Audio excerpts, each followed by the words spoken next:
বলো। তারপর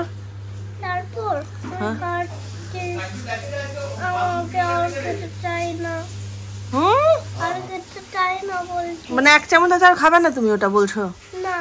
আচ্ছা, তারপর আমি টিভি দেখতে যাবো। ও আচ্ছা, আর পড়াশোনা করবে না? না, আমার ছুটি আছে। আজকে ছুটি? ও আজকে স্কুল যাবো না, আজকে তো টিউশন ছুটি, স্কুল ছুটি, আজকে তো সব ছুটি আছে।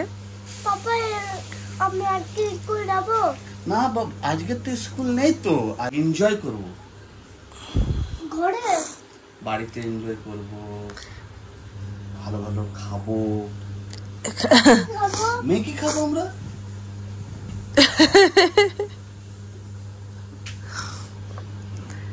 কি হলো, 1 চামচটা খাবে না? দেখো 1 চামচ আর পড়ে আছে, সেটা বলছে আর খাবো না, পালালো।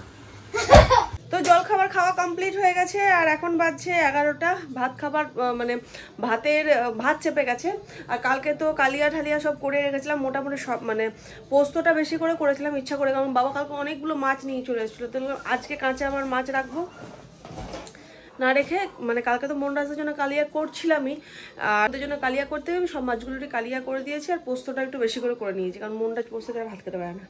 তো এটাই মানে আজকে তো এটাই মেনু হবে, মাছের কালিয়া, ভাত আর পোস্তর তরকারি। আর মা একটু ভাজছে ঢ্যাঁড়স। আর এখানে মনরাজের এটা কি করছিস পুচকু? মাস্ক না কি সব বানাচ্ছে বাবা, কি সব কিনে নিয়ে আসলো, এইগুলো সব কোথা থেকে কিনে নিয়ে আসলো। এই যে কিন্তু মাম্মা ভুল করে ফেলে দিল, মাস্কের ব্রেসলেটটাই ফেলে দিল। তা আমি আমাকে যদি এটা কেউ রেখে দেয় এখন, বলো আমি কি করে বুঝবো যে কি হয়েছে? আমি যে হয়ে গেছে, কাজ বোধহয় হয়ে গেছে, খেলা হয়ে গেছে, মানে যাই হোক, আমি খেলা বোধহয় হয়ে গেছে, আমি ফেলে দিয়েছি। এরকম কি সব প্রচার। আমার ডাবল সাইডার টেপটাকে আরাম করে কাজ নিচ্ছে। ও ছোট ছোট কাট, অত বড় বড় পিস করছিস, এইদিকে বেরিয়ে যাচ্ছে, এগুলো চিটিয়ে যাবে, তখন ছোট্ট ছোট্ট কাটতে হয়, এগুলো আরো ছোট কাটতে হয়, মানে যেটুকু তোর মানে এখানে এগুলো বেরিয়ে যাচ্ছে না, এইগুলো বেরোবে না। এই হে গাইস, গুড ইভিনিং। তো সকালবেলায় তো বলে দিয়েছি রান্না বান্না খুব, সেগুলোই মাছের কালিয়া ফালিয়ে হয়েছে। তো সকালবেলার খুব একটা কিছু দেখায়নি। আর ইউবো ঘুম থেকে উঠে গেছে, ওই যে ওখান থেকে ফোনটা নিয়ে নিল, ওখানে ছিল চার্জে দেওয়া। আর মনরাজের মাস্কটাও রেডি হচ্ছে আস্তে আস্তে, এখনো কমপ্লিট হয়নি। তো এখনো কি তোমাদের দেখাবো কতটা হয়েছে না হয়েছে। আর রাত্রেবেলার মেনু আমাদের হচ্ছে মেথি শাকের পরোটা। এখন তো শীতকাল, মানে মেথি শাকগুলো পাওয়া যাবে, গরমকালে এগুলো খুব একটা পাওয়া যায়ই না।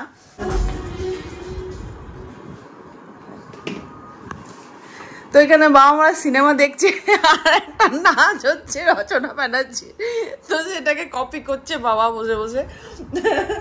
তো যাই হোক,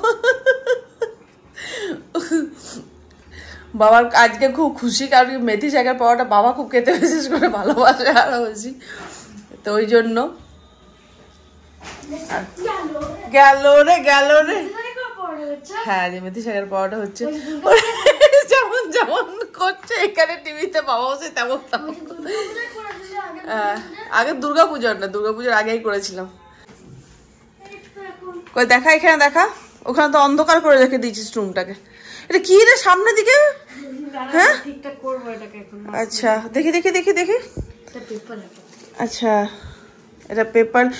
এই টেপটা কেন নিয়ে এসছিস বোকার মতো? টেপটা ইউজ হয় মাস্কটার জন্য। এটা কি পেপার টেপ তো? এমা এটা আমাকে দিবি না একটু পুচকু? এটা আমার স্টিচিং এর কাজে খুব দরকার লাগে।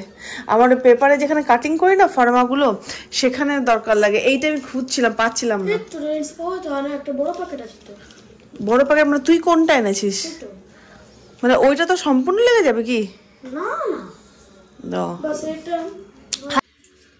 তো এখানে মেথি শাকটা মা সকালে কেটে মানে করে রেখে দিয়েছে, আর আলু সেদ্ধ করে নিয়েছে। এখানে আলু একটু দিতে হয়, মানে বেশ ভালো লাগে। আমার ফুলগুলো শুকিয়ে গেছে, ফুলগুলো ফেলে দিতে হবে। আলু দিতে হয়, মানে আলু দিয়ে বাইন্ডিংটা ভালো হয়। শুধুও মেথি শাকের হয়, মানে এমনি শুধু মেথি শাকের পরোটা হয়, শুধু মেথি শাকটা দিয়ে আটাটা মেখে নিয়ে। বাট আমি একটু মশলা দিয়ে করি, আমি শুধু যদি মানে এমনি সস দিয়েও কিছু নাও থাকে, সস দিয়েও তোমরা মানে খেতে পারা যায়। ওই জন্য একটু মশলা বলতে একটু মিট মশলা কিংবা একটু জিরে ধনে এসব দিয়ে একটু হয়, বিশেষ কিছু না। আর পেঁয়াজ রসুন কিচ্ছু পড়ে না।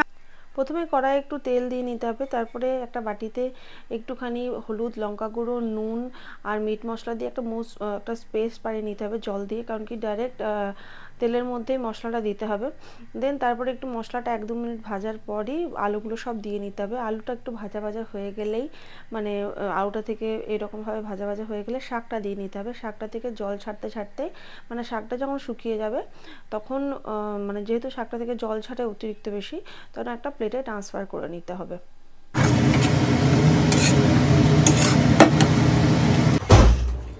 তো মন্ডাজের এখনো চলছে, এটা আস্তে আস্তে আস্তে অমনি করে কেউ করে। এই ব্রাশটা করলে এই ব্রাশটার ইউজ করতে পারবি না জানিস তুই? হ্যাঁ যাই, এটা ইউজও আছে না আমার। হ্যাঁ মা দাঁড়া, মুন্ডা যেটা করুক, মা এখন কি বলছেন শুনে নি একবার। তো যে শাকের মশলাটা করে রেখেছিলাম সেটা দিয়ে মা আটাটা মেখে নিচ্ছে, আর আটায় সামান্য একটু নুন দিচ্ছে। আর দেখো কতটা শুকনো শুকনো, এতটাই শুকনো হবে, তারপরে নামাবে। সকাল থেকে কাজ পরেশান আছে মাছটাকে নিয়ে পুরো। গেটে লাগিয়ে দাও, সাউন্ডটা আসছে। বাপ রে বাপ, আর এত দেরি?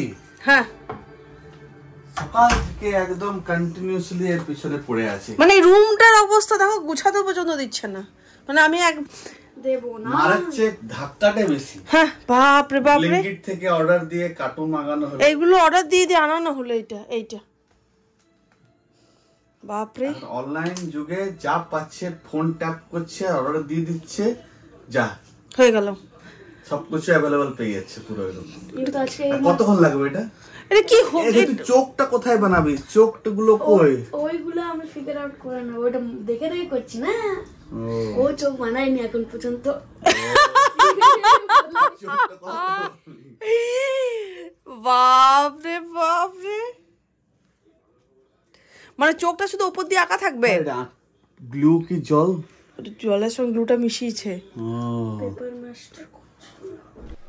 তো পরোটাটা মাখার পর মা আমাকে গোল গোল করে বেলে দিচ্ছে, তারপরে আমি ভালো করে তেল দিয়ে সেঁকে নিচ্ছি। আর এখানে আমি চলে এসেছি আরেকটা প্রিপারেশনে, যেটা হচ্ছে এগ পোস্ট দিয়ে তরকারি। তো এখানে আমি পেঁয়াজ, আদা, রসুন দিয়ে দিয়েছি, আলুটাও ভেজে নিচ্ছি। আলুটা একটু সেদ্ধ হলে সব রকম মশলাপাতি দিয়ে একটু মিট মশলা দিয়েছি, এটা ধনে জিরেও দিতে পারো মিট মশলা স্কিপ করতে চাইলে। দেন মশলাটা যখন কষা হয়ে যাবে, তেলটা ছেড়ে দেবে, তখন একটা করে ডিম দিয়ে দিতে হবে, যে যটা খাবে ডিম। দেন তারপর ডিমটাকেও কিন্তু প্রপার সেদ্ধ হতে দিতে হবে। তারপরেই ডিমটা যখন ওপরের লেয়ারটা হোয়াইট হয়ে যাবে, এই দেখো এরকম হয়ে যাবে, তখনই আমার এগ পোচের তরকারিটা রেডি হয়ে যাবে। আর অবশ্যই একটু জল থাকে যেন তরকারিটার মধ্যে, নাহলে তরকারিটার নিচে লেগে যাবে। তো আজকের ব্লগটা আমি এখানেই এন্ড করছি। ব্লগের মধ্যে কিছু যদি ভালো লেগে থাকে তো please to like, share, subscribe. খুব ভালো থেকো, খুব পজিটিভ থেকো। আজকের মতো টাটা বাবাই, দেখা হচ্ছে আমাকে নিউ ব্লগ নিয়ে তোমাদের সঙ্গে।